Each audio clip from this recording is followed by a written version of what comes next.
Welcome, everyone. Good evening. Welcome to the Princeton Community Democratic Organization's June membership program, New Jersey Property Taxes, How We Got Here, Is There a Better Way? Many thanks to PCDO Program Chair Tim Quinn for pulling together an awesome expert panel on this important topic. Tim will be moderating tonight's panel discussion. Topics to be covered include the history of the state's reliance on property taxes and why all efforts to change the system has failed, who is harmed by this reliance and how they can be helped, and how alternatives to property taxes can be implemented. The PCDO is honored to be hosting a distinguished panel of experts tonight. And given that property taxes both fund government and education in New Jersey, and in Princeton and New Jersey, our property taxes are the highest in the nation, this promises to be a fascinating discussion. As a reminder, we welcome all your questions for the panelists. Please post them in the chat box and we will ask them during the audience Q&A portion. With that, I'm going to hand it over to Tim. Tim, take it away. Thank you, Afshin. So when the program committee hosted a panel in April about the end of austerity politics at all levels of government, there were several questions in the chat about funding education and government. In New Jersey, that conversation always begins, the funding of public goods always begins with property taxes, since, as Afshin noted, ours are the highest in the nation and help to fund the best public schools in the nation. So the committee decided to host a program on property taxes to find out, as Afshin said, how we got here and if there's a better way. And we are very fortunate to have recruited such a distinguished panel. Marc Pfeiffer is a senior policy fellow and assistant director of the Bloustein Local Government Research Center at Princeton University.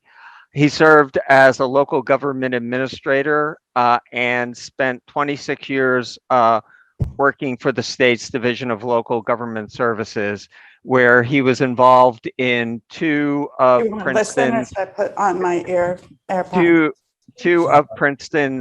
consolidation efforts, including the successful one.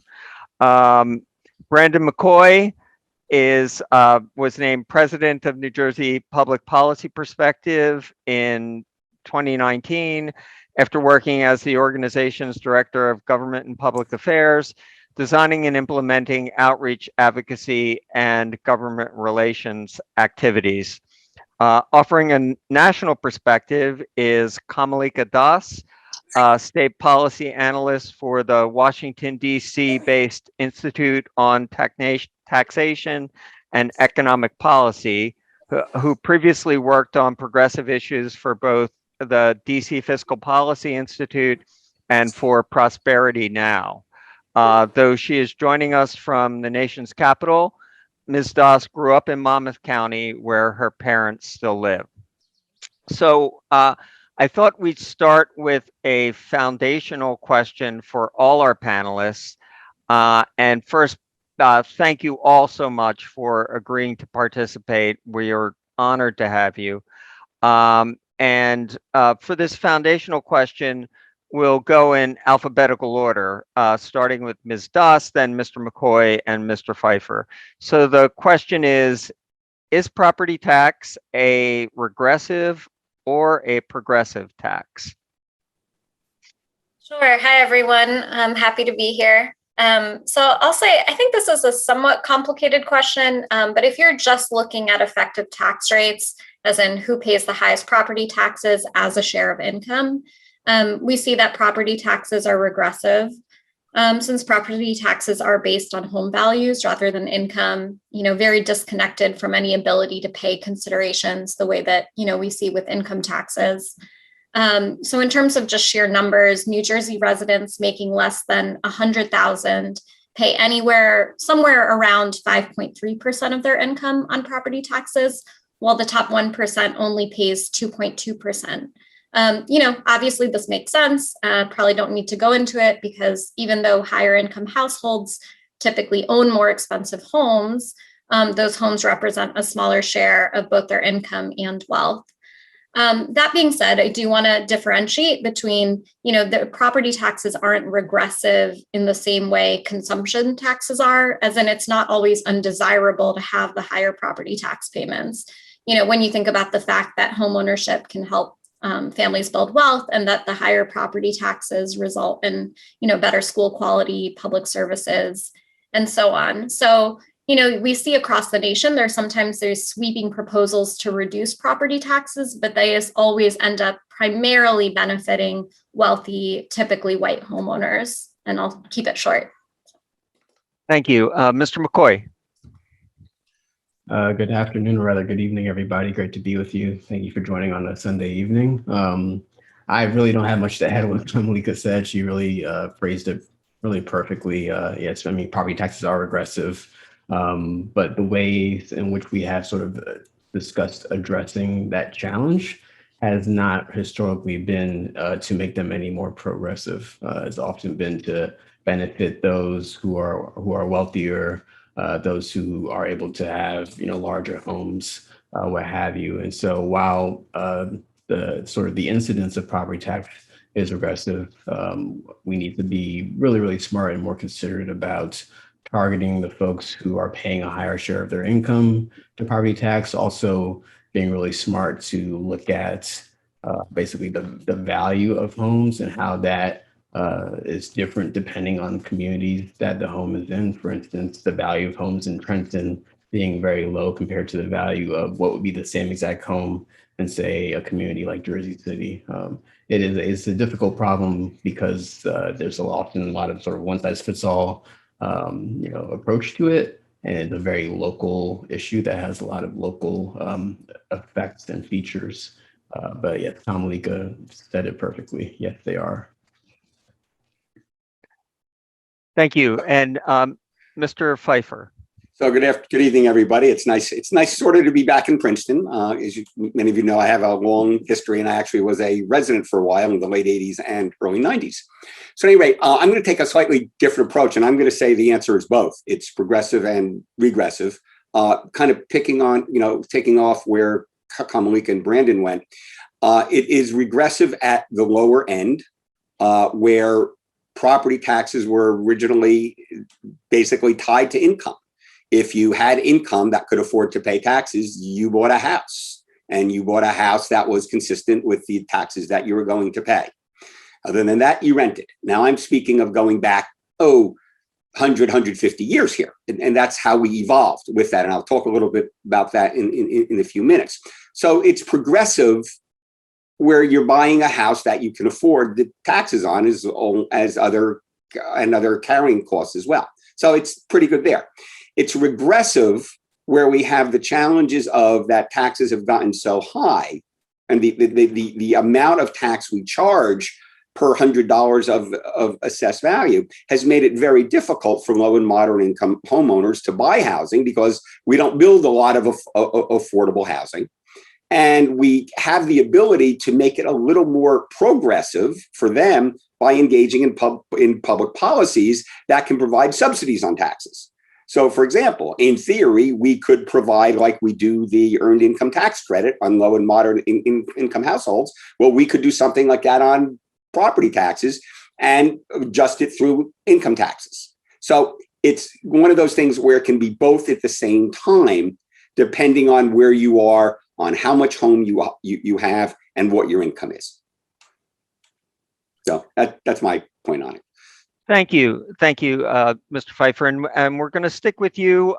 When we were formulating this panel, I reached out to my friend Charlie Stile, who many of you know is a columnist for the Bergen Record, and I asked for his recommendation, and he suggested you and referred to you as a walking encyclopedia about the history of property tax in New Jersey.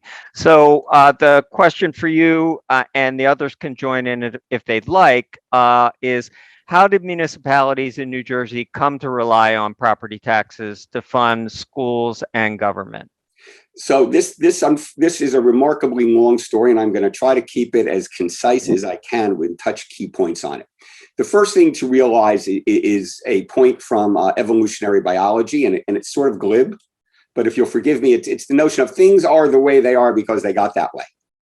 All right, we started in one direction and things just evolved over time. And there was no big master plan on how this was going to work, but it was an incremental process over 150, 200 years or so that we've worked this way. And that's a big deal. It started back in the late 1700s, where we had a lot of municipalities that were already created when New Jersey became a colony in the early 1700s, because places had gotten royal charters to create a municipality at the time. When we became an official colony and the legislature was able to create municipalities, well, settlements of people and investors, because a lot of the interest in New Jersey in the 1600s and the early 1700s was for investment reasons. People wanted to invest and sell land and subdivide land, and that should sound very familiar to us today. But we divided all our land up into individual municipalities, and by the late 1700s, all the land was partitioned into about 112 municipalities. Most of those were large townships. We are, unlike most other states outside of the Northeast, where most land is incorporated, but we don't have any unincorporated land, technically, that can become a municipality. Our municipalities are of fixed sizes, and that's an important element. But over that time period, and really started in the mid-1800s, is we subdivided ourselves into over 550 municipalities. For those of you that remember the late and great Alan Karcher, former speaker and Princeton resident, he wrote a great book called New Jersey's Multiple Municipal Madness. And if you're wondering how we got to those numbers and all those municipalities, he has gotten the only story and talks about 10 primary reasons why that happened. I urge you to take a look at that book. You can find it in used bookstores. It's technically out of print right now. But we subdivided for a lot of different reasons, some economic, some basically race-driven, others because towns didn't want alcohol to be sold in their community. Some people were from a development purpose. Well, I'm going to build a train station, so I want a town, and I'm going to buy up all the land. And legislators in the 1800s, if you make me a municipality, I'll give you some investment property in the town, right? So we did a lot of that way. And that was a big deal.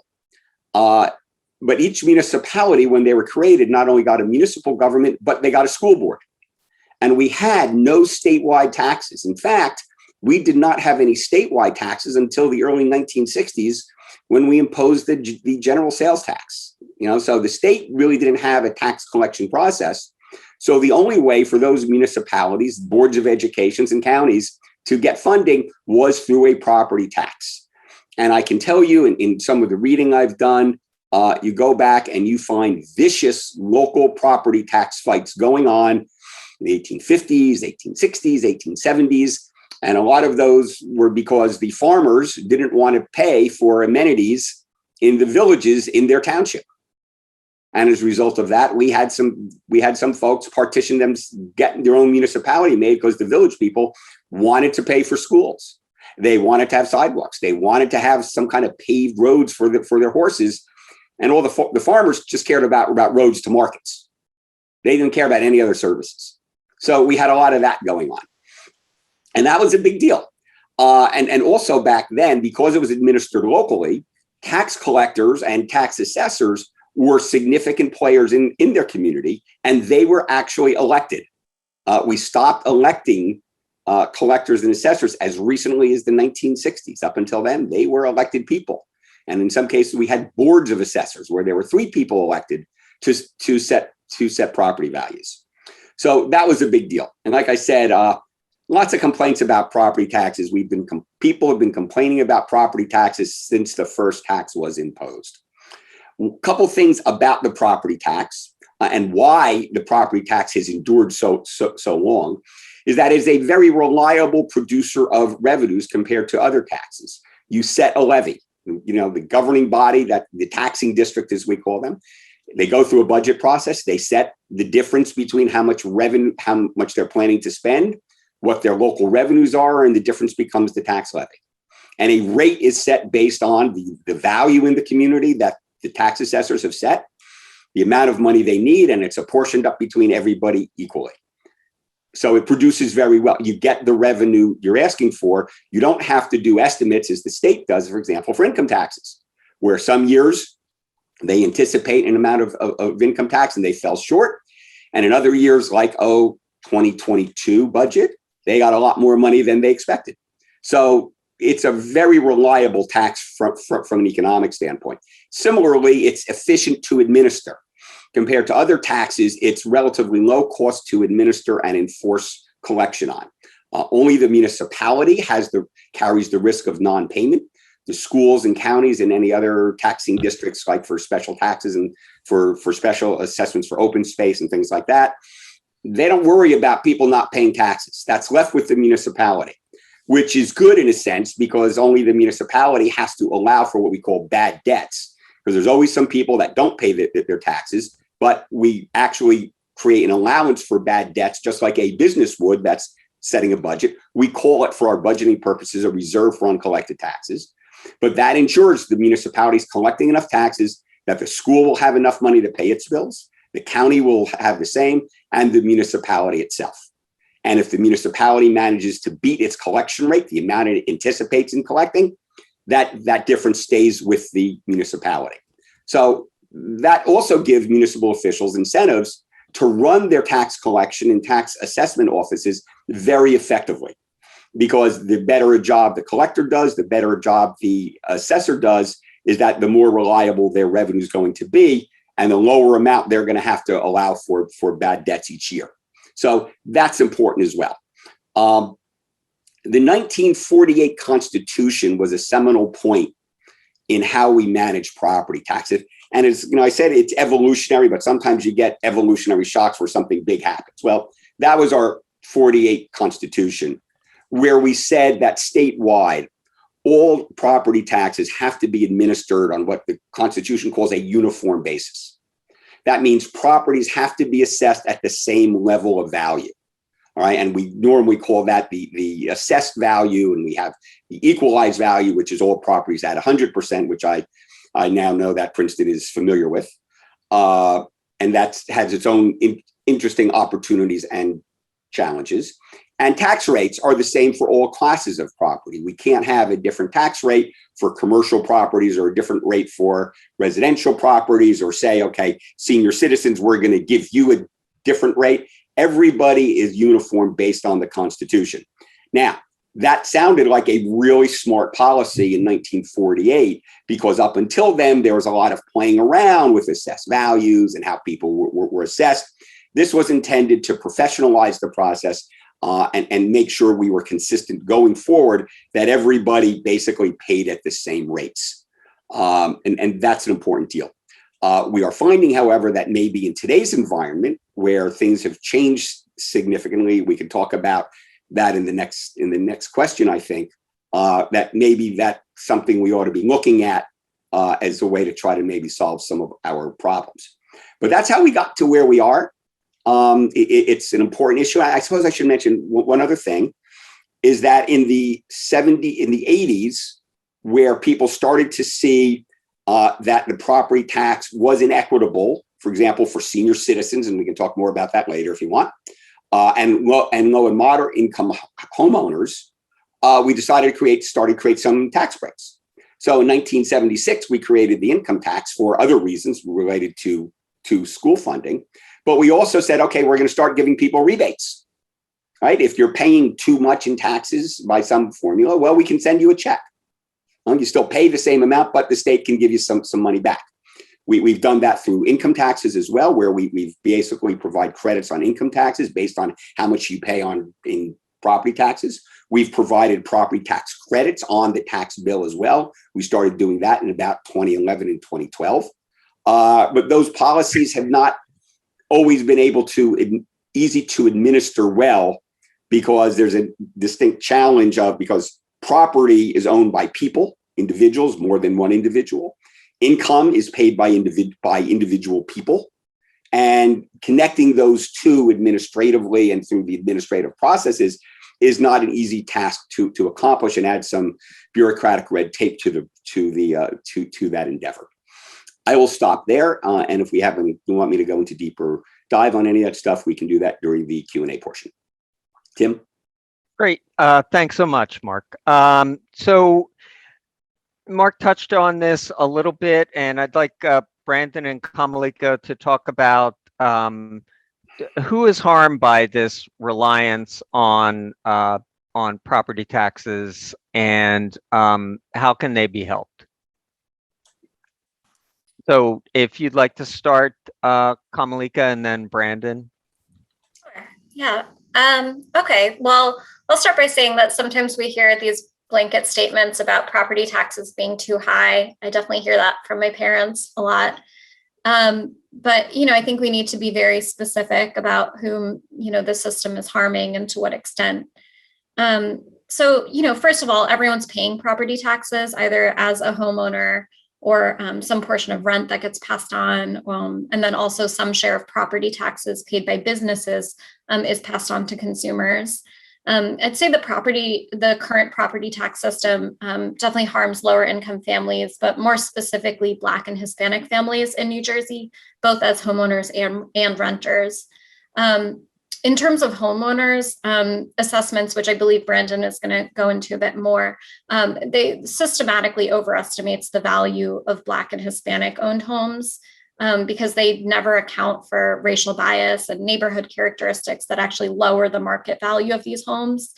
And so there was a recent study, I think it was by Howard University, that leaves Black and Hispanic homeowners with tax bills that are 10 to 13% higher than white homeowners living in homes with the same market value. So that's the nationwide numbers. I know for New Jersey, in terms of how large the gap is, New Jersey falls pretty much in the middle of the pack.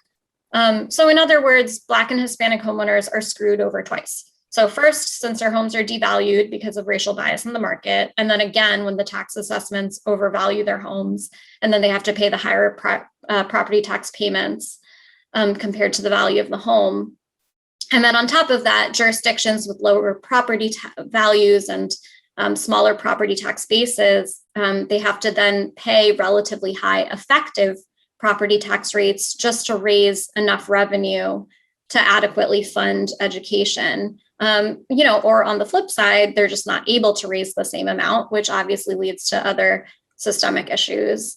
And then in terms of renters, the issue isn't just that renters pay high property taxes in the form of rent, obviously not getting the same benefits of homeownership. And then also tax breaks for renters are less generous and also not automatic. I know compared to a lot of states, New Jersey has a fairly generous property tax circuit breaker, which protects taxpayers from a property tax overload. Just like the electric circuit breaker. And it's great. It's available to people of all ages. There's some states where it's only available to the elderly. But there are some other states, Minnesota, Maine, for instance, have a higher income thresholds. And so they're available much more broadly. So in terms of how people can be helped, I think, again, I'll keep mentioning this, but not everybody needs to be helped. I think I've said that before, and I just feel like I need to keep stating that. Just as an aside, like New Jersey's property taxes are high, but sales tax, New Jersey's is 30th in the nation. So when we talk about, what's fair, what's not fair, we have to look at the entire tax picture. New Jersey's fairly prosperous, sales taxes are low. So, but anyway, that's my aside. I think there are broadly two different ways to help to help people with property taxes who need it. One is offsetting property taxes by increasing the amount of revenue that's coming from personal income taxes, which is based on ability to pay in a way that property taxes always aren't. It is to some extent, but not completely. And then two, making, as Mark mentioned this, but making, more means tested tax credit vehicles, like making them more generous. And I think, as Mark mentioned, we don't have to narrowly look at the property tax system or circuit breakers. We can use other tax credits or cash assistance vehicles that are targeted to low-income families, like rental cash assistance, or like increasing TANF benefit levels. I know for TANF, New Jersey falls pretty much in the middle of the pack again as a percentage of the federal poverty level. I mean, I feel like Brandon could probably go into this more, but there are plenty of ways to improve New Jersey's EITC, which I know is, again, generous, but there's a lot more that could be done, like increasing refundability for childless workers. So I think there are a lot of different options on the table, and we need to think outside of just the property tax system.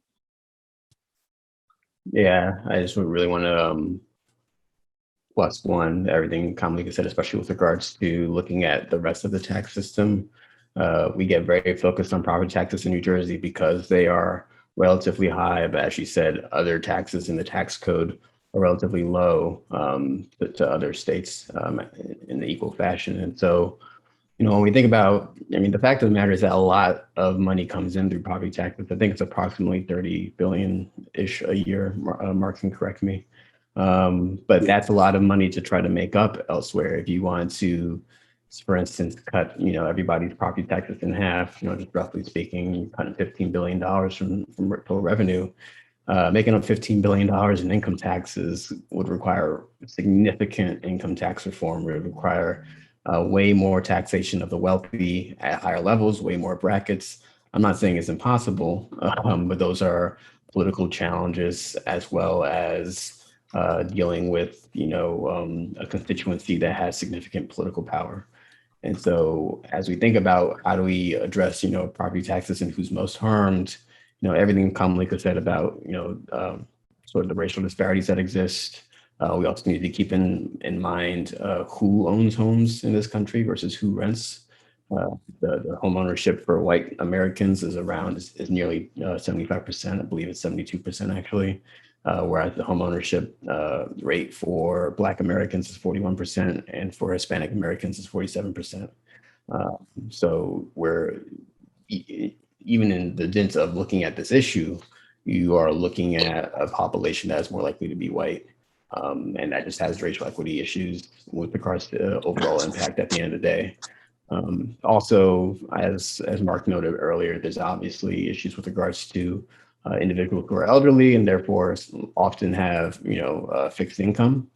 And so at one point they had a lot of income coming into the home and were able to keep up with property tax payments, and now they're on fixed income and that ability is no longer.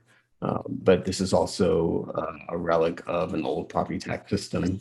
And Mark can go into this a little bit more maybe later on, but the system was developed at a time when we weren't really expecting people to live in their homes through their 80s and 90s. You were expecting folks, the lifespan and life expectancy was not quite so long. And even when it was not quite so long, also people did not typically die in their homes.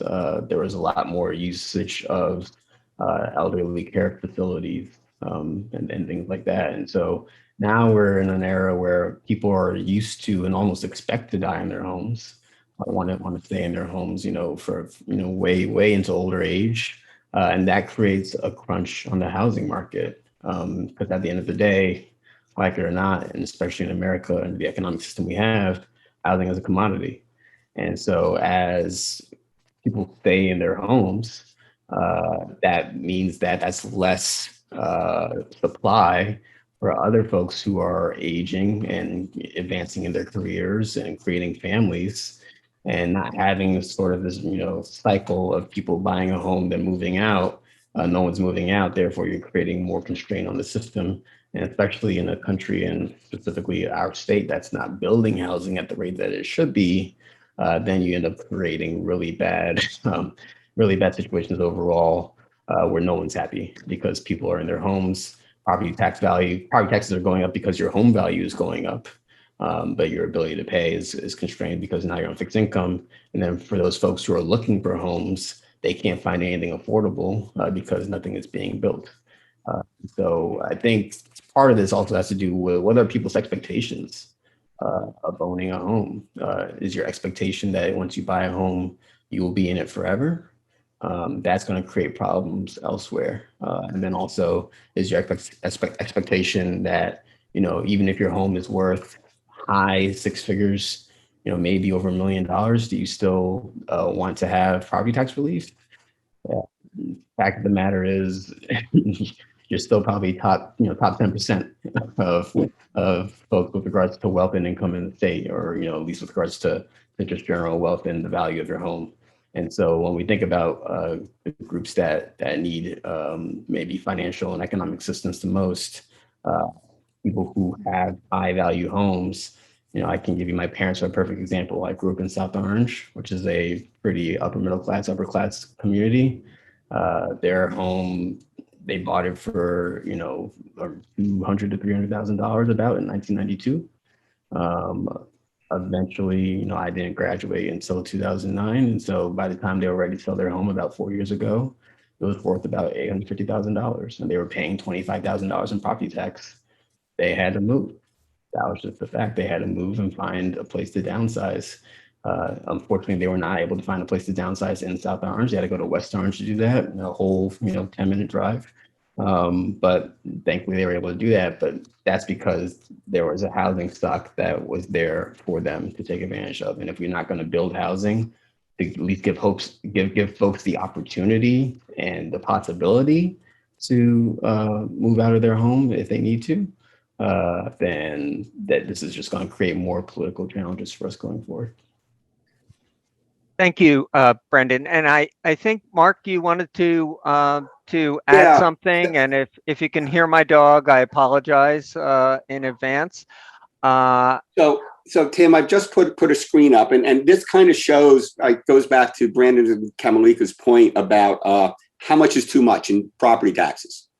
All right, and if you can see this, Mercer, and this is county average property tax. So it's balancing Princeton, it's balancing Trenton and West Windsor and East Windsor. It's all mushed in together there. But Mercer's pretty much in the middle. This is 2016. I have a newer one someplace, but I couldn't find it real fast. But it will show you, the question is whose taxes are too high, right? And the line shows is a percentage of household income, which is taxes as a percent of household income in each county. So depending on who you are and where you are, property taxes just may be okay. Unfortunately, I've rarely run into people who say they're paying too little in property taxes. I don't know if you know anybody like that, but there's not a lot of people who will come out and publicly say that. I want to hit on 2 or 3 other quick issues, and I'll do this quickly. I think Brandon's point on seniors is absolutely on point. We did not anticipate people growing older and not having income to pay property taxes in the homes in which they live. The system was based on that. We've only addressed that at the margin with things like the senior citizen property tax freeze, which has an income threshold on it, and other programs over the years. I will point out that one of the unintended consequences of that is that as you had senior citizen developments come in and more and more seniors living in smaller places, but still paying full property tax loads, you wound up with more money going into local government and schools and counties. And that money was available by local officials to spend. It was effectively free money that could be used. And that goes into the budget calculation that elected officials make when they're looking at, do we want to provide new services? How much are we going to settle our labor contracts for? Or do we want to try to give property tax relief to people? Every place makes different decisions on that because those decisions are still being made. Other folks being harmed, race and income disparities of housing and home ownership economics. Both folks touched on that, but we can't forget the impact of those 500 now 65 municipalities and those boundary lines, and each municipality having the power to do its own zoning, which in many places in suburbs became very exclusionary. We noticed that with the Mount Laurel litigation, and we have been battling the Mount Laurel litigation and people trying to figure out how do we get more affordable housing when a lot of people don't want more affordable housing because they want their neighborhood the same way because, and I said this in other forums, people's largest investment is their home in most cases. And they don't want to do anything that they could think could affect their property value. And that has all kinds of dimensions to it, but it's a bottom line issue for a lot of people. And at the core of how we make zoning decisions, which affect affordable housing, integration, school segregation, all of those issues come together there. And along with that, we have the issue of the chase for clean ratables. If you read local newspapers, and that's something I weirdly do, you see when towns, somebody wants to come in with a multiple unit housing development, the big decision of local officials, well, how many school kids is it going to bring in? All right, well, we don't want a development that's going to bring in a lot of school kids because that's going to increase school taxes. And that's a decision that goes on. Those decisions are made in every non-urban municipality whenever somebody wants to build housing, which of course creates the race for clean ratables, such as office buildings with large parking lots, so people have to commute. Warehouses along the New Jersey Turnpike corridor and and Route 1 corridors and 46 and 80, all of those things happening there, and 78, I shouldn't forget that one. Urban communities, just a simple, unfortunate fact, with low ratables per capita and our highest percentages of low and moderate income folks, they often have to pay the highest cost of municipal services, but have the lowest incomes and ability to pay for it. Thus, we wind up doing a lot of aid. And something new that we've just started to really see from a scholarly standpoint in the last couple of years is that Black and Latinx households are harmed when it comes to foreclosures, either through inability to pay mortgages or for inability to pay property taxes. And our system, though it was set up not to have the effect, it is having the effect we are finding nationally on creating race disparities when it comes to foreclosures. We have some scholars at the Bloustein School who are starting to study these issues, and hopefully over the next couple of years, we'll learn more about it, and maybe we'll find some public policy solutions we can use to try to fix it. That's my quickie. Well, thank you. And I think that, let's say this is a question for all three of you. And again, we'll go in alphabetical order. So if the three of you were empowered to come up with a different way to fund education and government services in New Jersey, what would that look like? What would the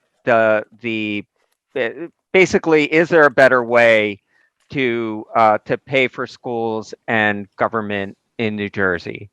Again, I think maybe we'll start with Brandon this time rather than go in alphabetical order. So you've been empowered to create a tax structure, go. And also before you go, I just want to point out that please, if you have questions for the panelists, you can drop them in the chat. Afshin is monitoring the chat, and we will leave time for audience Q&A. But right now, you have the power. Well, there's a lot of people who would be concerned with that in the state, but first, let me just describe quickly. I'll answer your question very, very soon. I just want to also add to what Mark was saying about some of the housing crises things, which is that, this is sort of a vicious cycle that we have. You have people opposing housing, their homes grow in value because supply is constrained. But in order to maintain growth, because that's how our economic system works, is growth at all costs. Zoning and other regulations are used to block new housing and just get growth elsewhere. And then you have natural population growth occurs, rent spikes, and then you just have a confluence of things, between developers abusing zoning variances and having a bunch of new units pop up that still aren't meeting the price point that people need. It's still not affordable enough. And people see these new apartments going up and say, oh, that's why rent's going up. That's why gentrification is happening. It's because of these new apartments, not me refusing to have other more diverse types of housing. And so it's a really vicious cycle. And it's something that we really got to get out of. And Mark also spoke to the fact that municipalities have a lot of power when it comes to zoning.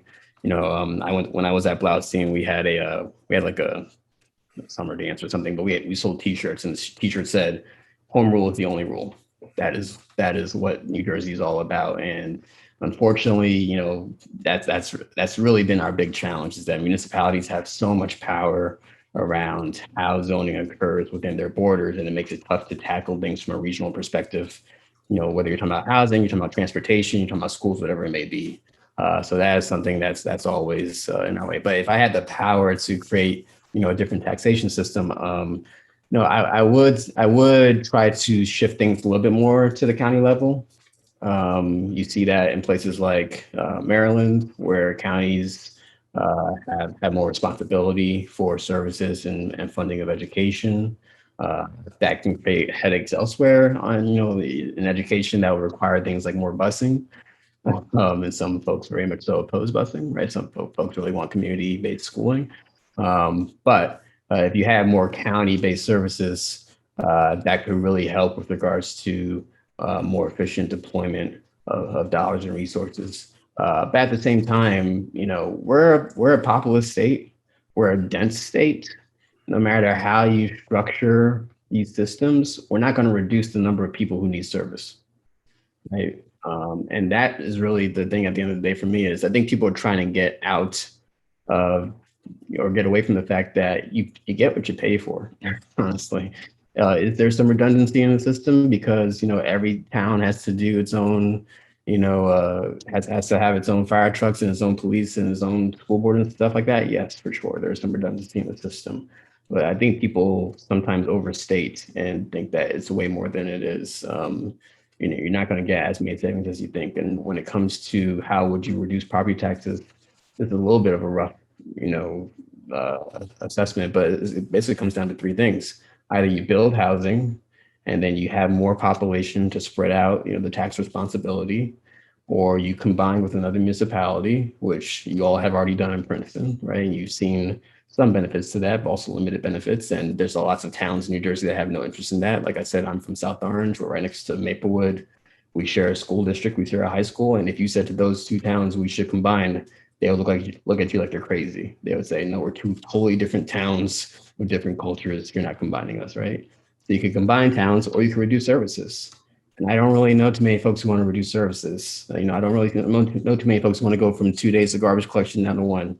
John Shore, who founded New Jersey Policy Perspective, has a very popular story he likes to tell where he says he was in South Carolina for some conference and a mayor in South Carolina, he was having a conversation with him.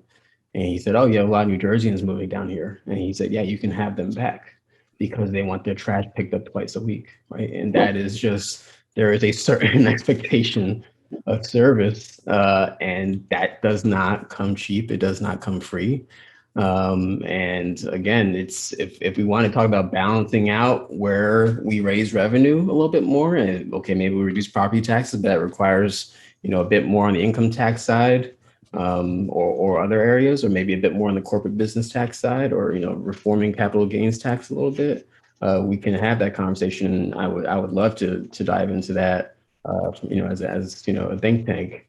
But it's really a challenge. I think counties, having more responsibility would be great, but then you're getting to a very difficult political question about how our political system is set up, how representatives, what's their day-to-day job. A lot of representatives work for counties, and then you get into issues of what is appropriate or not, what is ethical or not, who should have control over these systems or not.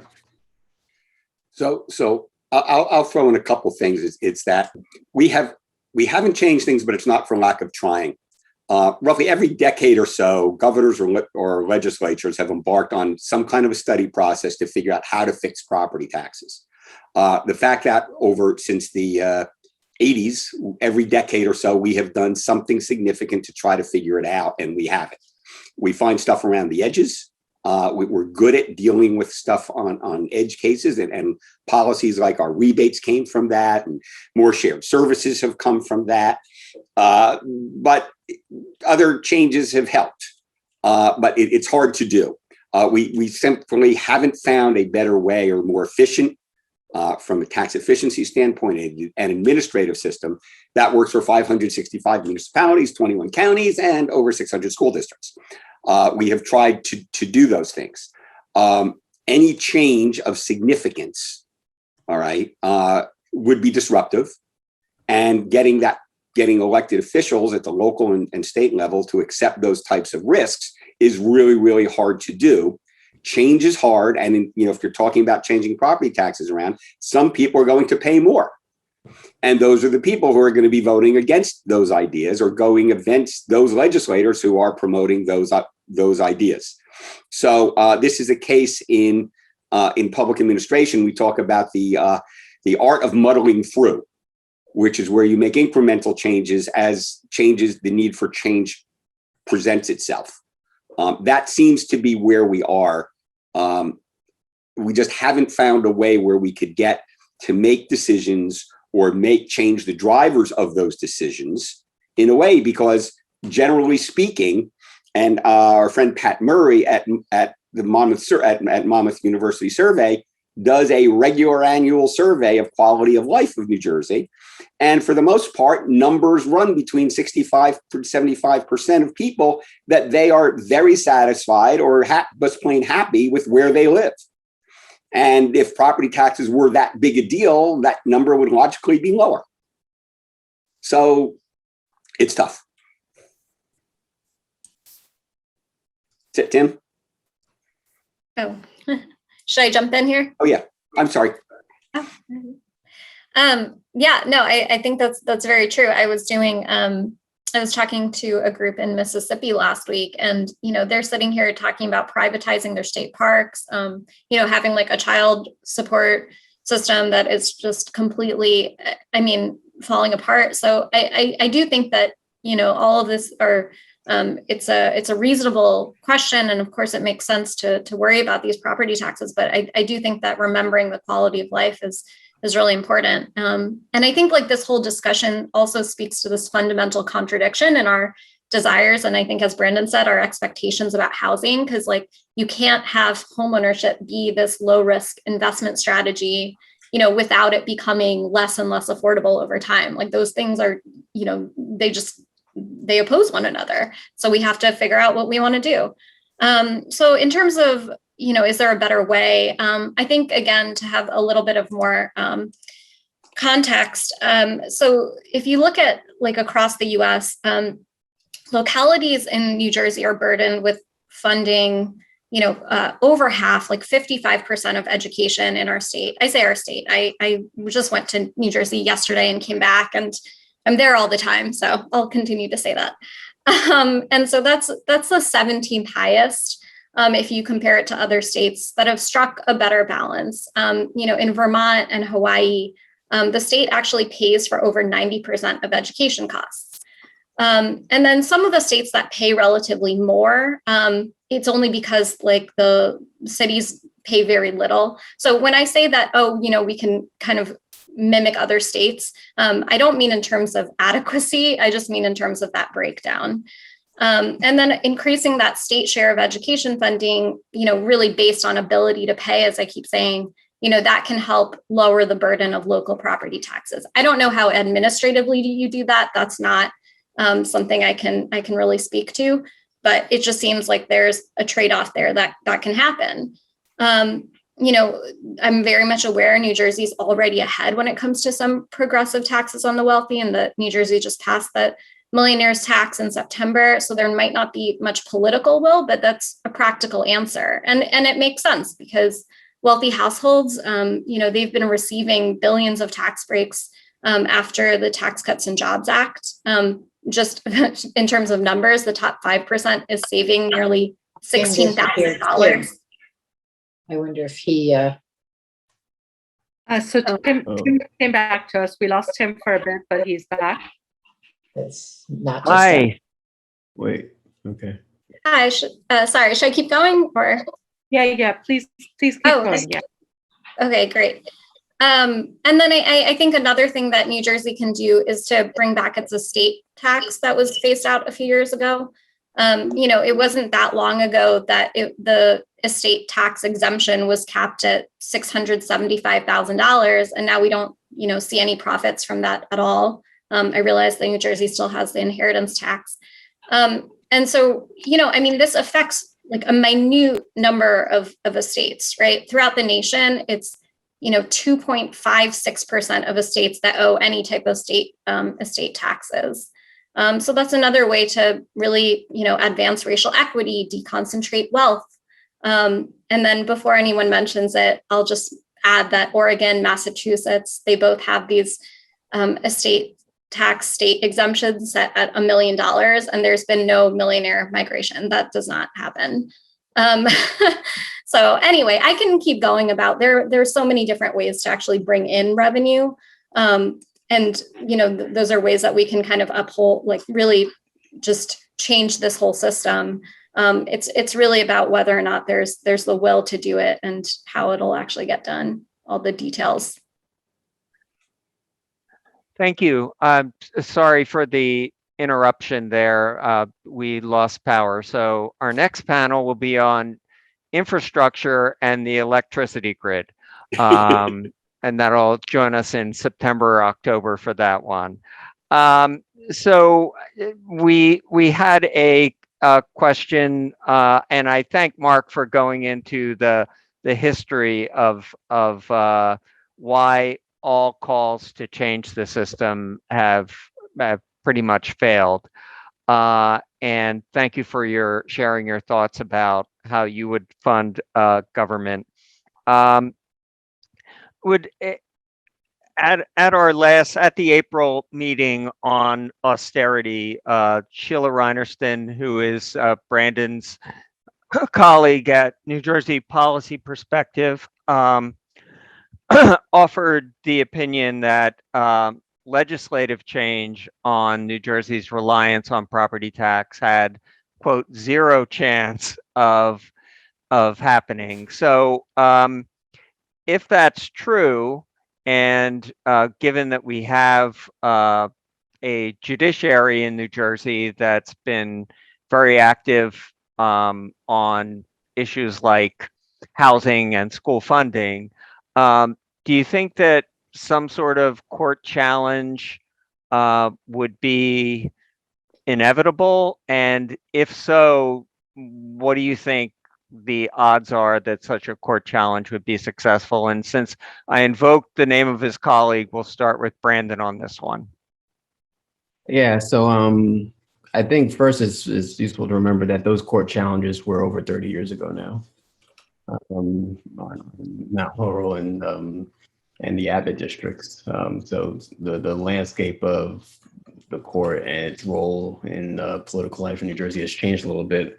It really depends on what the suit were, or how it would be constructed, what grounds it would be brought in. I think if it were to be brought on the grounds of, with regards to sort of racial and economic equity, that might be an interesting one. But if it was just on the grounds of, we think property taxes are too high, I don't know what sort of legal argument there would be to advance that. I mean, I think basically, I completely understand Sheila when she says it has a zero chance, because in the current makeup of the legislature, that is probably true. It is a legislature that I think if you were to address property taxes in the ways that we've discussed tonight, that would create political ramifications elsewhere. Create political ramifications at the local level and the county level. And again, I think there's a lot of sort of competing interests when it comes to what state legislators are willing to do with regards to the ramifications that would be created. But legislatures change.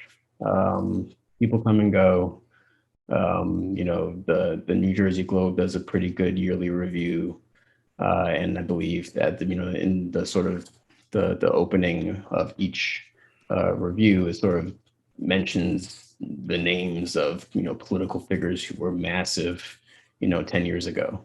And for folks who may be newer to this line of work, they'll look at those names and have no idea who they are. Right. And so interests can change. Constituencies can change. But again, I think what at least I take away from our conversation tonight is that there is no silver bullet here. There is no straightforward answer. Whatever you think, whatever your solution is going to have an impact elsewhere that either you don't anticipate yet, or we often underestimate, the enormity of the impact. And so even if there were some sort of solution that people would want to advance, and you could see a legislature at some point changing and being able to prioritize that and having the political will to do something about that, I still don't know exactly what the solution is that people are looking to see unless they are willing to really think more broadly, as Kamolika has said, about the rest of the tax code, think more broadly about who pays and what equity truly looks like, and be willing to think through more creative uses of circuit breakers, more creative uses of working family tax credits, and be a little bit more committed to ensuring that the wealthiest really are paying their fair share. Because even, yes, we've done a millionaire's tax. That's how we could say we got rid of the estate tax. We've gotten rid of other taxes that only the wealthy were affected by. And when you reduce taxes for the wealthy, that increases the burden and the responsibility on everybody else. And so this is a political problem as much as it is a straight cold, math problem. And I just it's not very straightforward. But anything is possible. So I get Sheila's answer of it being zero chance. It's zero chance today, but who knows what happens 10 years down the line. So Mark, a legal challenge, inevitable, and say, just to be a little more specific, say it were based on inequity, that the tax code, unduly penalizes low and moderate income people. Is it inevitable? Does it have a chance? So I'm not the lawyer, but I've dealt with these issues. I don't think there's much of a chance for that. You have to look at, if you're talking state constitution or federal constitution, U.S. Constitution is going to be hard to make a state case like that. The federal government, Supreme Court usually looks at states to be able to deal with their internal issues. We've had a checkered experience with that. For example, Mount Laurel is based on a constitutional interpretation of part of the Constitution that's not written down. I mean, there's nothing in the Constitution that talks about housing equity or fair share. It's an interpretation that the Supreme Court made and is upheld over the years, and it's a good one. Can you find a reasonable basis for this? I'm not sure. You're going to have to get some solid data and analysis to do that type of thing. You're not going to win on something superficial. You're going to need sound data to support that. That data may be there, but it has to be found and then analyzed and put forward and tested and survive that type of the scrutiny that will inevitably come from it. I think we wind up dealing with those incremental steps I talked about. Is that, the other thing going against this is that government doesn't do big change really well. It takes a crisis to get government to do big change.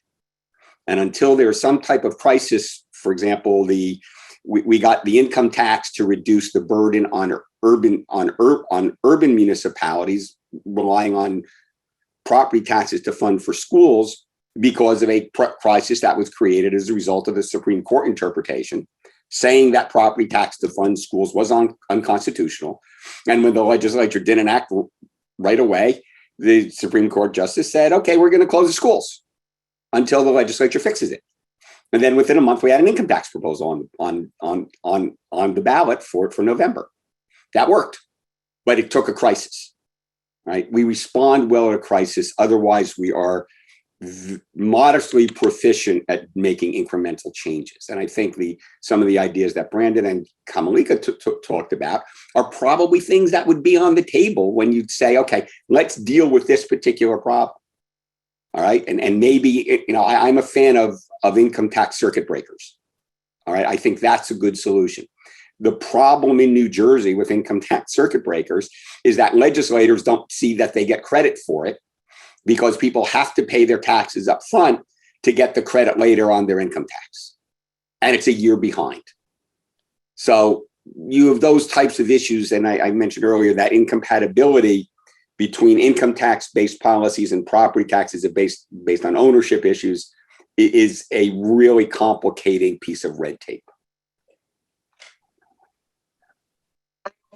Kamolika, your opinion on possible litigation changes toward our tax code or any tax?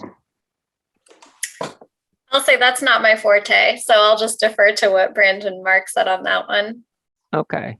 I'll add one quick thing, and Mark just sort of mentioned with regards to the administration of property tax, and that you pay it at the end of the year and you don't get it back till later, and lawmakers feel like they're not recognized for it, or whatever changes they may institute.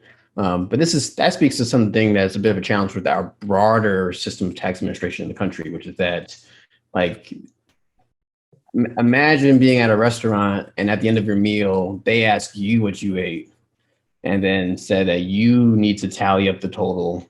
And if you get the total wrong, then there's a penalty, right? That's basically how our tax system works. It's like, well, what did you do this year? You tell us. And then, how much do you think you owe? You tell us. And then we'll review it based on what we know about you. And then you better hope that you're pretty close. And there have been proposals in the past, in the recent past. California came very close, came one vote from doing this, which was an idea called a ready return, which was that basically the state would send you a pre-populated, tax form saying this is what we think, your tax experience is this year. If there's any difference, if, whatever is not accurate, please change that and send it back to us, but this is what we think it is. And that was a good idea, and some people in California do that. But the folks that keep that from being a more widespread sort of administration is basically the folks who hate taxes, because they want people to hate taxes. They want people to loathe taxes. They want the experience of taxes to be a negative one. And anything that makes taxes easier or makes the administration or process of paying taxes easier goes against that goal. People like Grover Norquist will go, around all day long saying that we're not doing that. We want people to hate taxes.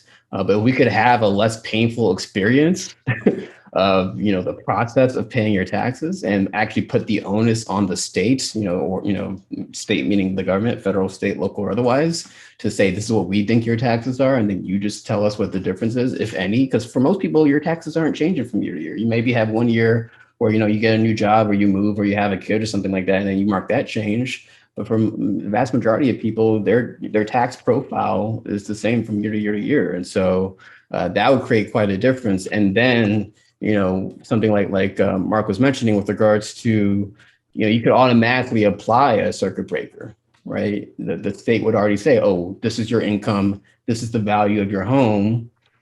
Voila, there you go. Here's your circuit breaker up front. You got it.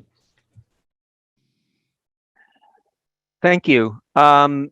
I would, again, we have a last call for questions from the audience. If you have a question for our panelists, the chat got wiped out for me when I lost power, but Afshin shared with me a question and I'll read it in its entirety. While municipality-wide revals are supposed to be done regularly, say every 3 years, both the cost of the local treasury and fears of politically painful redistribution of the local tax burden have often led to very long delays in assessments. For example, Trenton put off reassessment for a quarter century after 1967. And when reval finally came in 1991, the shock of the redistribution was a major factor, provoking wholesale demographic flight from neighborhoods like Chambersburg and Villa Park. Can tax revaluation be safely left in the hands of municipal officials? I'll jump in on that. I'm sort of familiar with it, and I saw that Jeff is the one that put that one in. So I'm not sure. The circumstance that you describe is an accurate one. We have a number of municipalities that over the years didn't do their job because elected officials didn't want a revaluation because of the impact that they thought it would have. And in a lot of cases, the impact is that normally, under normal circumstances, commercial properties all right, lost as their percentage of the total, and residential properties increased as a percentage of the total, shifting the burden from what was a larger commercial sector to what is now a larger residential sector. So a lot of elected officials didn't want to do that. So they ignored it. They didn't want to do anything. County tax boards, who have the responsibility to require revaluations for municipalities that don't keep their values at a common level, where the difference between residential values and commercial values are close to each other. That's the marker to see if you need a reval, because if those two numbers get out of whack, that's the trigger for a reval.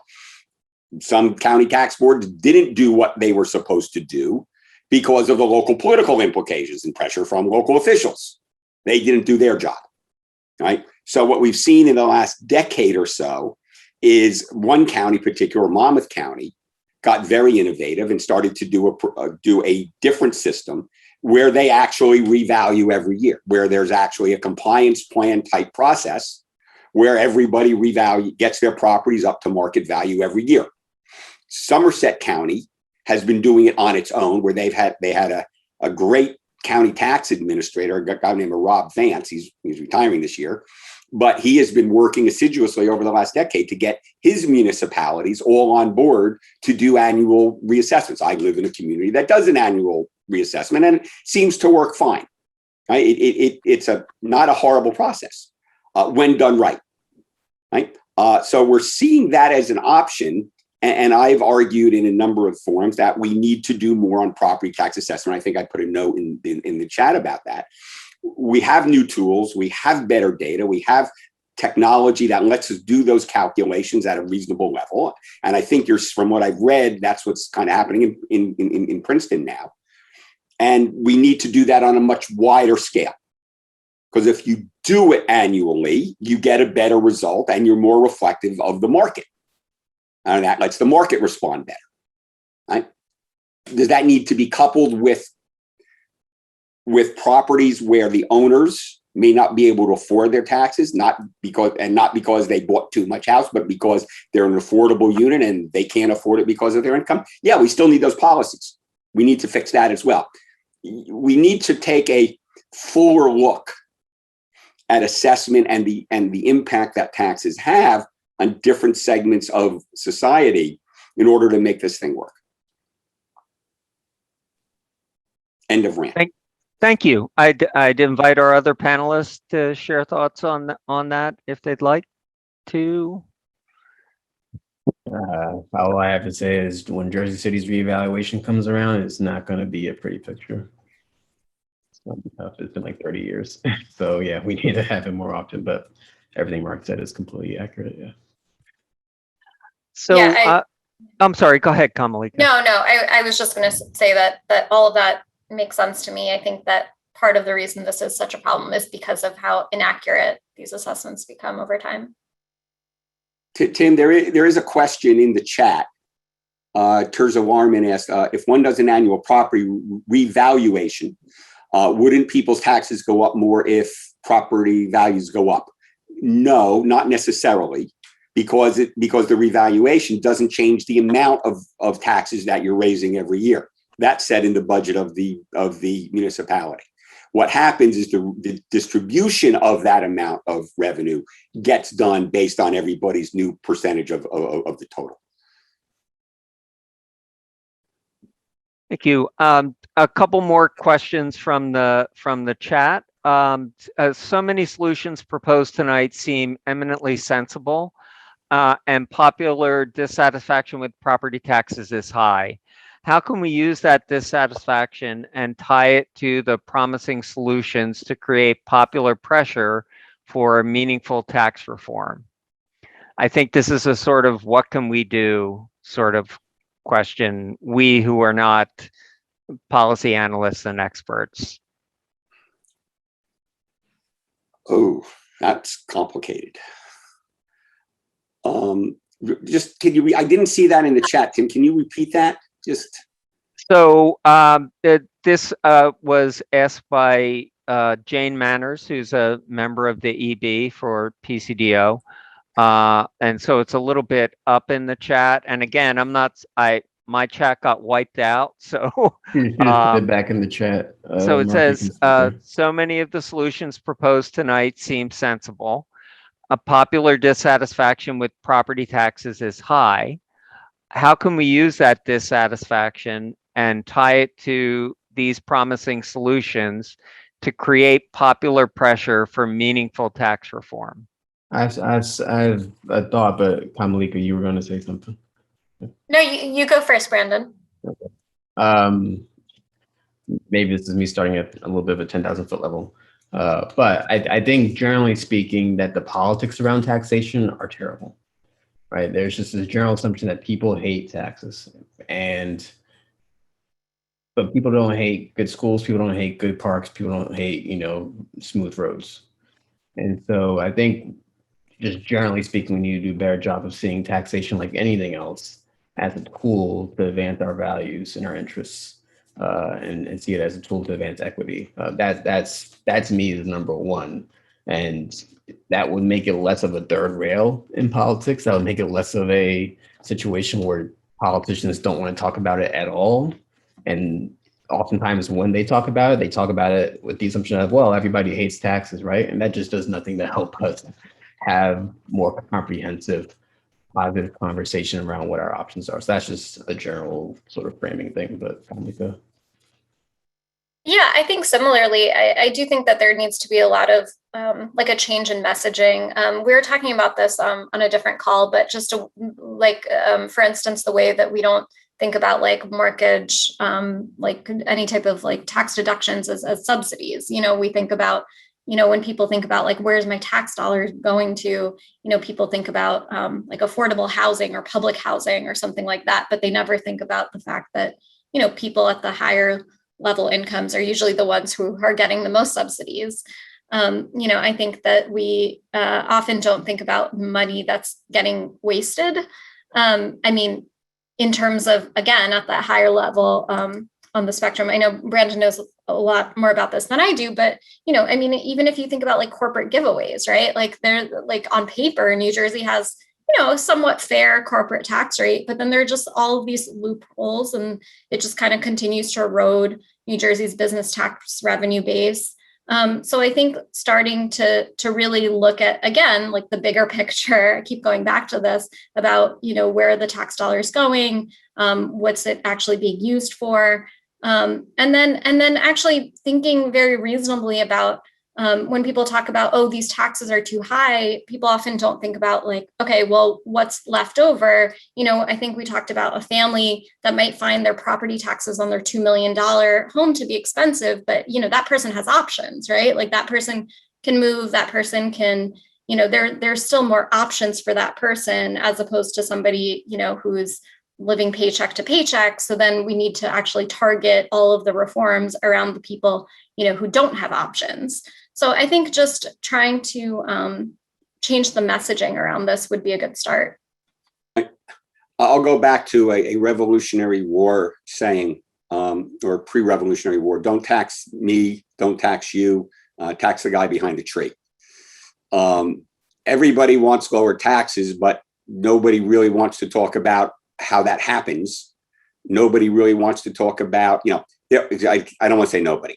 There clearly is a percentage of people that say, well, we want to really cut school spending, right? Ask residents in, I don't want to, call out Mayor Mirno from East Windsor, but where you have large percentages of senior citizens going down into Ocean County and Manchester and Berkeley, where you have large percentages of senior citizen driven communities usually knock down school budgets because they don't want to pay for schools.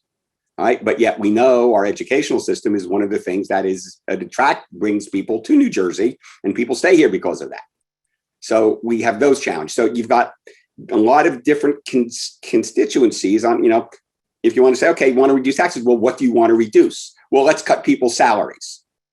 Right. Well, okay. So you can get into a big debate about how we settle public employee contracts, which I would personally argue are very weighted in favor of labor and not that much favor in management these days.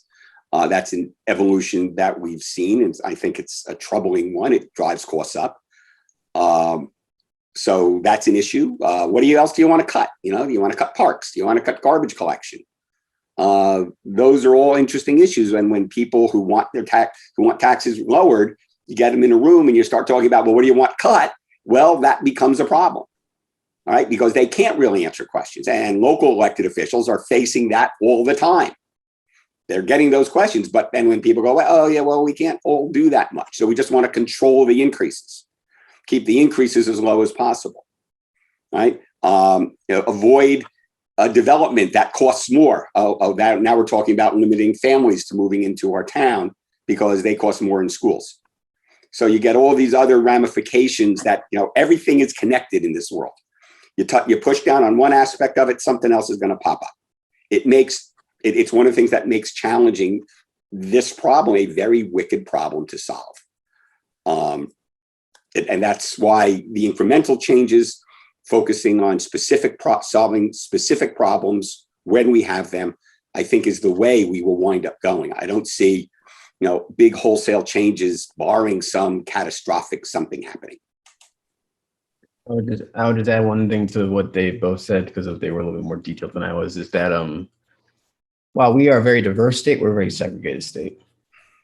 I've had the pleasure of only living in New Jersey my life, so I've lived in 8 different counties at this point, and I think that the only way to continue to make progress on this in a way that's actually going to be effective is for folks to really understand the breadth of struggle in the state and in the nation.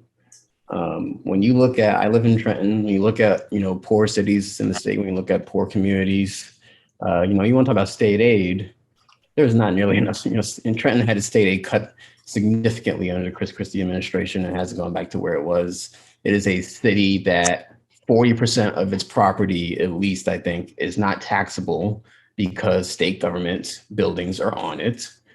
So you want to talk about a community that doesn't have options. This is a community that doesn't have options. And so we're thinking more holistically. Again, we talk about, trying to get a little bit out of the, micro, municipal specific decision-making and having maybe more county regional decision-making. There's going to be parts of counties throughout this state that are really, really struggling, have really, really deep poverty. And so if we're trying to direct resources to where the harm lies, there's a lot of harm that goes ignored on a regular basis. There's a lot of harm that we do not direct resources to nearly as much or as with as much energy or interest as we should. And for instance, even with this budget we have that's about to come up at the end of the month, there's a $10 billion surplus, quote unquote, and that's being considered a windfall compared to what we expected. Well, it's only a windfall if you start from the perspective of what we were what the governor's proposed budget was. It's not a windfall if you think about what the level of need that exists is. The level of need is still beyond what this budget is going to be. And in New Jersey, when we think about budgeting, we're talking about taxes are about budgeting at the end of the day. When we think about budgeting, we talk about how much do we have in revenue and then how are we willing to divvy that up to address our needs. We have never had a conversation that starts with what are our needs, and then have a conversation, and then let that conversation lead to how do we raise enough revenue in an equitable, fair, sustainable, and just manner to meet those needs. And so it's an austerity frame to begin with. It's a frame of, we know that we don't have enough, but the fact of the matter is we could have enough if we just changed our framing and our thinking. But I just think that, taxes and tax policy are one of the most politicized conversations you can have in government. It's one that obviously everybody has an opinion on, but it can be so complicated. And I would urge everybody to read the book, The Whiteness of Wealth, that just came out by Dorothy Brown, because it really discusses in detail how the tax system was created, who created it and for what purpose, and can you have equity in a system that was really not built to allow it as much as we need it to. But there's a reason why tax lawyers exist. Because there's a lot of very detailed specifics that can frustrate you. And for a lot of folks, they like it that way. So I'd like to ask one more question out of the chat and then ask the panelists to share some final thoughts. So Jim Frieswick asked, can you envision a tax system under which all residential property taxes will be abolished and replaced with a local income tax administered by the state? Property taxes for commercial properties would remain. And Mr. Frieswick also asked you, Mr. Pfeiffer, if you have empirical evidence that senior citizens don't support public education. So I'll answer the latter question. I actually just put an answer to his in the chat, and I haven't seen empirical work on it, though it may exist, but the anecdotal data from New Jersey municipalities that have large senior population is clear in those places that they don't like paying so much in property taxes. But that doesn't mean they don't support public education as a concept. Their protest is about how much they pay for it in their town. So, we don't have things, not aware of anything solid that there may be. On the former question, I think that solution that you propose would be problematic. Clearly, it would require a constitutional change right off the top, because we don't have the authority to do that now under the uniformity provision. I'm concerned about having the state administer a local income tax, because once you're dealing with state legislation, you can get legislation that changes. And unless something is incredibly firmly locked in the Constitution that guarantees the municipality the ability to set its levy that then has to be collected by the state, that could work. The challenge with it is that it becomes a less reliable revenue than property taxes, right? And you're dealing with estimates that may or may not come in every year, which would require municipalities to maintain and keep larger surpluses to be able to handle any change. It would make municipal finance a bit more complicated. It's something that we could theoretically learn to do, but you would really need to have something ironclad in the Constitution that would prevent the state from effectively making the decisions for municipalities about how much they're going to raise. I will assure you that municipalities do not trust the state to administer anything regarding their revenues, because the state's history in that is that when they start playing with the municipal revenue, it eventually gets frozen and going away. And I see Mayor Mironoff and former Mayor Lemper nodding in great assertion, because I know when Mayor Mironoff was president of the League of Municipalities, she was all over this issue. Also, anything you ship to the state, the state will then have an incentive to maintain more power over that. Yeah. So you would say you want to shift school funding to the state, well, then your school board will likely have less influence over the decision making of your schools. Like, that's just how that's going to go. The state's going to pay for it, like, directly. The state's going to want more power over it. And if and that comes to the essence of our home rule environment. All right. People complain about home rule. We have 565 municipalities. It's more expensive and everything else. Well, there's a whole nother webinar we can do on numbers of municipalities and costs of municipalities. But those are the things that are at the core of how people consider their municipal government. Schools is usually the number one thing that people want to control locally. Zoning control is the second thing that people want to control locally, because that's the thing that drives property values and that investment they have. And I've usually thought the third thing is police services, is control over police, of the big three things that mean home rule to municipalities and people who live in a given municipality.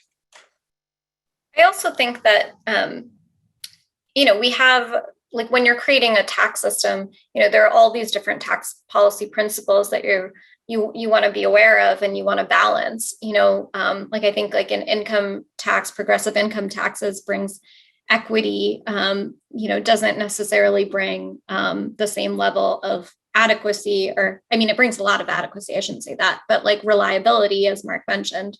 So I think like having the sort of stability of the property taxes of that is an important thing. So I think that it's not just, okay, we take one, it's like, what is the the right sort of balance of all of these different principles and all of the different types of taxes that we have at our disposal. And just very quickly, this all does not exist in a vacuum, right? What the federal government does will affect what we decide to do here. So when the federal government decides to do a 2017 Tax Cut and Jobs Act that has tremendous impact on state and local taxes and income taxes and corporate taxes, that affects what we can do here at home. And then when it goes back the other way 4 years later, and that changes things again. And so democracy. So thank you so much to our panelists. This has been a really great discussion, and as expected. And I now invite you to share any, as you can see, fabulous panel. I agree, Jane. Share any closing thoughts that you'd like to share, anything that you might not have covered. Now's the time. I'll give you one thing that to think about. I talked a little bit about the challenges the state has. Whenever we're trying to solve the problems of New Jersey's finances, you need to really think about why do we have them. When we talk about why is government so expensive in New Jersey compared to some number that nobody really compares to, other than we spend a lot of money, realize that we are an expensive place to live and work. We are one of the oldest states in the country. We have some of the oldest infrastructure in the country. That's expensive to manage. It's expensive to develop. There's cost involved in that from an environmental management standpoint, just to maintain and keep up to date with contemporary standards. That's an expensive thing. We have density. We're the most densely populated state in the country. That drives an enormous amount of cost. It drives up land values. It drives up costs for public employees who want to live in the communities where they work. All right, that drives up salaries because we only have so much land to go around. And roughly, depending on how you count, between 20 to 25% of the state's land mass is never going to have serious development on it. It just won't be developed. So we've taken that out of development, leaving a much smaller slice of land where we can put people. Right? I talk about infrastructure age, development patterns. Those boundary lines really constrain the things we can do. It prevents solid regional land use planning where we can think about the regional impacts of things. But nobody really wants to change that. We've talked about it, and we never seem to get anywhere on that. And then another one, which is controversial, is that a lot of our costs are driven by the cost of labor. Public sector labor makes up roughly, depending on how you count, between 65 and 80% of the cost of government. All right. It's an expensive element. And we make a lot of our labor decisions based on political decision making and political drivers. All right. That cuts both ways. I'm not saying that labor unions are bad. I think we need labor unions to prevent political people from doing really bad things to public employees. There's protections that are absolutely necessary for that. Unfortunately, there's always the outliers who screw things up for everybody, but that does drive costs up. So it's not, you just can't pick on one piece of the pie to try to fix a lot of things. Sorry for getting off on that, man. Go ahead. I had to just add one more thing to this discussion. I would say that I think that there's often a lot of just general messaging around New Jersey as a high tax state. We hear that a lot. Okay, New Jersey's a high tax state. People want to move to Florida or Texas. But when we actually look at, the lowest 20% of earners, all of these places that are considered low tax states are often extremely high tax for the poor. So we really need to stop making these blanket statements about, or even just in casual conversation, we need to be really specific about, whom is it high tax for? And, how is this perpetuating, racial inequities? We need to actually just consider the specifics. And I'll actually put the report in the chat that I'm referencing in case anyone's curious. So that's all. I agree with all those things. One thing I'll say is that along those similar lines, we often have these narratives thrown at us in New Jersey of we need to be competitive for business. We need to be competitive for corporations, and then you see these like rankings of state tax climate. New Jersey's always one of the worst ranking. You have the United Van Lines survey, and everybody's leaving New Jersey, and you all drive the turnpike. That's not true, but like. Where are the rankings on quality of life? Where are the rankings? We know we rank very well in schools. We know we rank very well with regards to general healthcare and life expectancy. We could do a lot to rank better when it comes to housing quality and safety. But and as much as people despise NJ Transit sometimes, it's in some parts of the state, it feels like you really need a car to get around. Not so much as other parts of this country. And so there are just certain things that in order to have a high quality of life, it doesn't come for free. And I know that's, sort of a very simple, extreme simplification of the point. But we always hear about where New Jersey ranks poorly on things. We rank very well on a lot of other things. We rank very well on the things that when you ask people what matters most in their day to day, when it comes to education, healthcare, transportation, and the type of community they live in, we rank very well in those things. And so we need to focus on that a little bit more, and also understand that taxes can be used as a tool to reduce the structural costs in people's daily lives. We can use taxes to reduce the costs of higher education, right? We've cut general operating support to universities, and so that's part of a reason, not the only reason, but a reason why tuition goes up.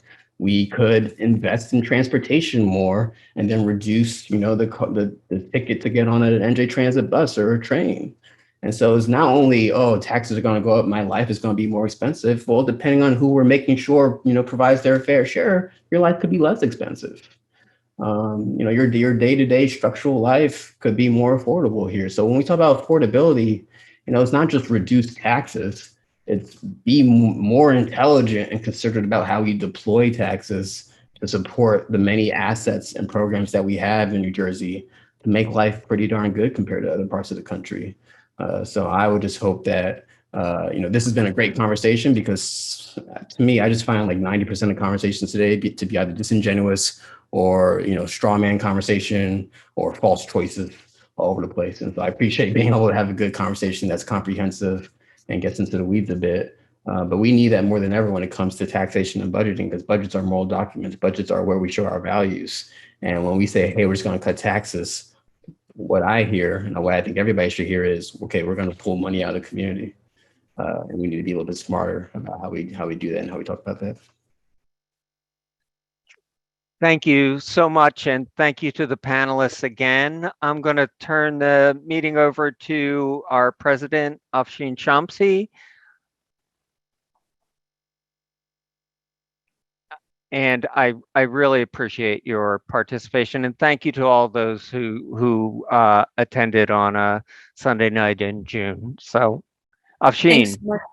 Thanks so much, Tim, and thanks to our amazing panelists for an informative and fascinating discussion. I particularly appreciate the focus on equity and such an important conversation. Many thanks to Tim for pulling together this awesome panel, and thanks to our members for joining us tonight. I also just want to remind our members that we are going to be hosting our annual picnic in July, and so please be on the lookout for the announcement for that. And with that, I wish all of you a very good evening. Good night.